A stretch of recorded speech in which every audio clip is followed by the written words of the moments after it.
For that, the first of good work from the camera crew. I did ask them to get a shot of Benjamin Robert, so I could just explain that. Everybody working hard around the stadium and everybody very much looking forward to the climax of the evening. There's Mariano Garcia. He'll give us a little revving of a motorbike greeting when the camera focuses in on him.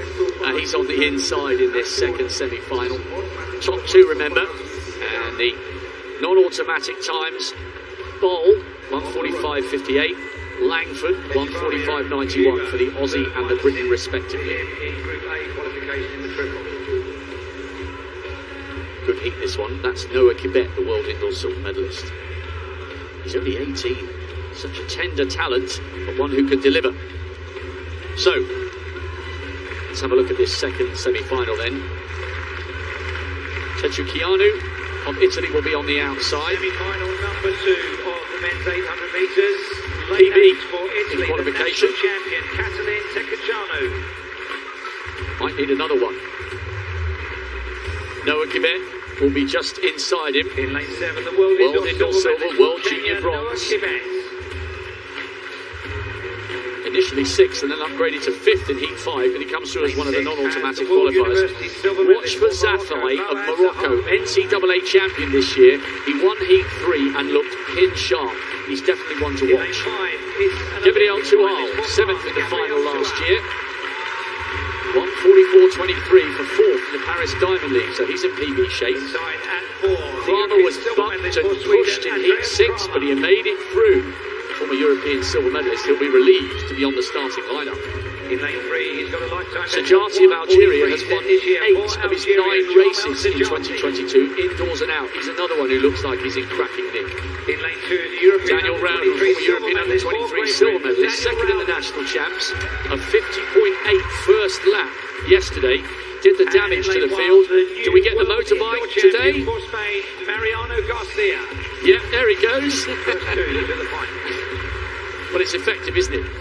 On paper, Sajati of Algeria in 3, Zafai of Morocco, really sharp running from the Algerian and the Moroccan in lanes 3 and 6 yesterday, but this could be tight. Second semi-final, only the top 2 coming back for the big one.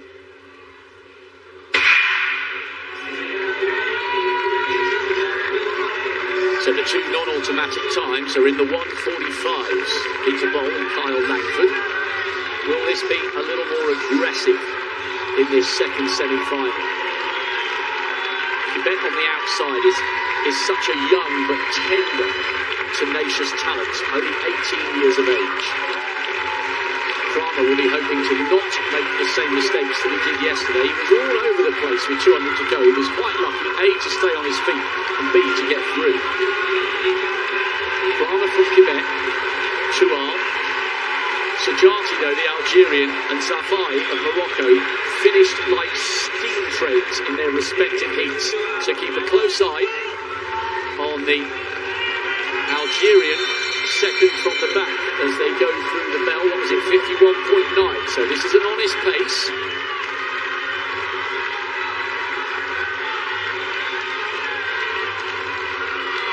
Garcia of Spain trying to get up onto Kramer's shoulder. No move yet from Zafi or from Sajati. Kibet holding the inside line now. The 18-year-old is having to work for this. Tual looks fairly steady. And now the Algerian watch is coming into your picture. And so too Zafai. They're beginning to mount their charge on the outside, and Quebec, the early leaders, coming under some pressure. Garcia's beginning to rock and roll. It looks a little bit tense, the Spaniard, as they come past him on the outside and the inside. Excellent running by Sajati. And good work by Tual. Sajati and Tual. And I think just on the line, it might have been Daniel Rao, maybe.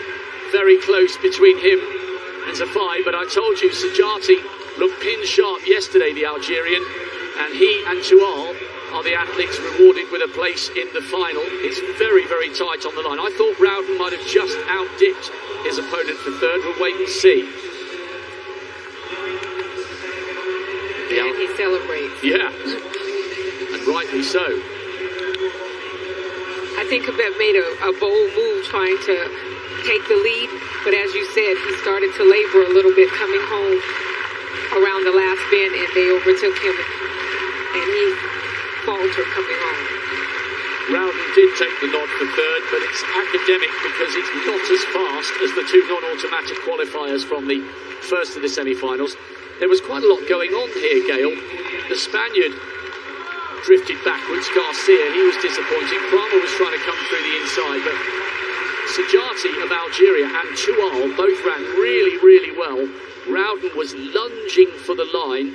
Obviously, really important to try and come third, give him a chance of a non-automatic spot, but that will not be enough for the Briton. But very, very good qualification by the Algerian and the Frenchman in first and second.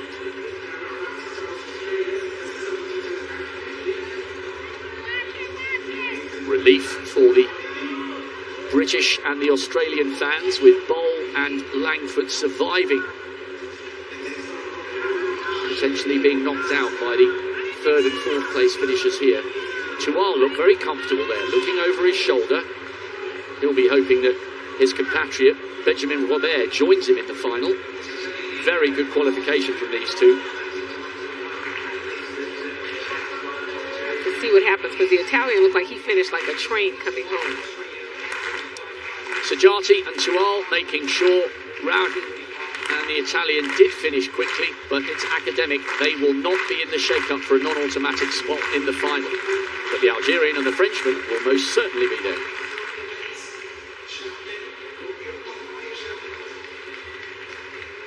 Champion in Daegu, Beijing, London, Doha, the defending champion. Fifth in the US champs with mid-16s. He's not that far off the qualification line, but quite frankly, it's just brilliant to see him vaguely fit and healthy again. 6.17 in the first round, 6.48 in the second, and that looked as though it was around about the same. Just looking at the round summary, he's not going to make the final, but he must have thought, Gail, that there was a chance he might never jump again at any level. Exactly. I mean, he ruptured his Achilles last year in May of 2021, had surgery, and coming back, and you talk about the pounding force between that hop step and the first and second jump. It's like 22 times your weight on an injured Achilles. So for him to even be here, we're extremely proud of him and expect to see him back next year. Yes, he might look like he was in the top 12 of that group. He was, but overall, with the groups combined, down in 18th. Right. The non-automatic times are still Peter Boll of Australia with 1:45.5, Langford of Great Britain 1:45.9. El Gessi goes in lane 2, third in heat 6. There are some very, very quick men in the lanes outside him. Robert just giving himself a big slap in the face, hoping not to make the same mistakes he did yesterday. Very lucky to be in the semis for the reasons we've already explained. Right. This is packed, this one. De Arriba, fourth in the world indoors last year. Third in heat 1 as well, he looked good. If they can make this fast, they might get 4 through from this one and deny Boll and Langford a place in the final. Mark English, former European bronze medalist. The Irishman, third in heat 5. Season's best in the heat as well, so that bodes well, doesn't it? The African champion, Slimane Moula. Slimane Moula. He won Stockholm. He's won all 6, and in all 16 of his races this season, he's been on the podium. He is pin sharp.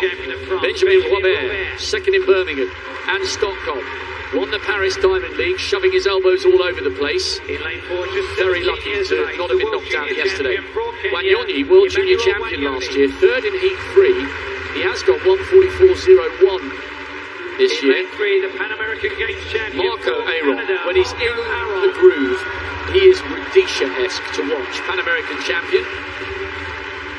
Fastest qualifier yesterday, 1:44.56. El Gessi, a 3:38 1500 metre man, that was last year, 8th in the African Championships and 3rd in Heat 6. Ayuni, the African Games champion in 2019. Semis in Doha, semis in Tokyo. Could he go one better here? Arup in 3, Wanyonyi 4, Robert 5 and Moula, Algeria, the favourites here.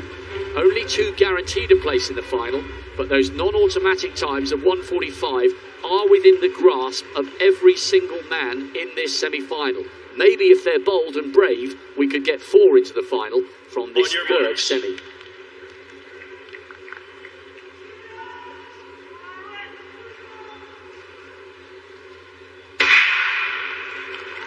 Watch A-Rock in lane 3. He is a man mountain. He's got really wide shoulders. He is built like David Rudisha. And when he gets going, as he did earlier this month with that 1:43.26, that's a fantastic time to lay down in July. He is majestic. He's got no interest in this early pace at the moment. The youngster Wanyonyi leads from Mula. Remember, Mula's been on the podium in every single race he has contested in 2022. English quite sensibly in third. A-Rock is on the outside, second from the back. And Wanyonyi is turning this into a fairly honest pace. He's so young and so inexperienced. What an opportunity this is for him. 52.07. Teenager leads. Now A-Rock coming up on the outside of Mula. He will have seen Sajati, his Algerian teammate, go through in the second of the semi-finals. Wanyonyi and A-Rock, first and second. English and Mula trying to hang on. A-Rock hits the front. You see what I mean? Look at the power and the stride length in those legs. There's no tension in that upper body whatsoever. He is utterly majestic to watch. That really is of the highest caliber. Wanyonyi's now getting a little bit tense. Mula trying to come past him, trying to make it 2 Algerians in the final. Look at the charge at the Wanyonyi is third, Robert fourth. Now, let's watch the clock very, very carefully. Have Wanyonyi and Robert denied Bol and Langford? They might have done. The times are of crucial importance here. 1:44.89. Mula once again showing why he's having such a brilliant, consistent season. Wanyonyi is there with 1:45.42. Robert misses out just 1:45.67. Bol was 1:45.58. So Langford from the first of the semi-finals doesn't go through, but Bol, the Australian, does with Wanyonyi. They are the 2 non-automatic qualifiers, and the Australians, who have such high hopes for Bol, will be mightily relieved, as will his charismatic agent, James Templeton, who says he is in cracking form. Meanwhile, well, I thought he was going to run well, Mula. Comes through to deny Marco A-Rock, but the Canadian is there. And so too Wanyonyi. The get-out-of-jail card for Robert almost got him into the final, but not quite. A-Rock is so smooth when you watch him. He's not expending any extra energy. And then you see Mula coming saying, wait a minute, you can't get away from me yet. I got something to do. I was very impressed with the 17-year-old who led from the beginning. He has nothing to lose. He's like, you know what? I'm going to go out and stay as close as I can and charge to the finish line. Well, you can see why he ran a mid-143s just earlier this month. He's hit peak form at just the right time. But those 2 Algerians, not just that great run there from Mula, but Sajati, who went through from the previous semi-final, they could pose a real threat to A-Rock and Bol.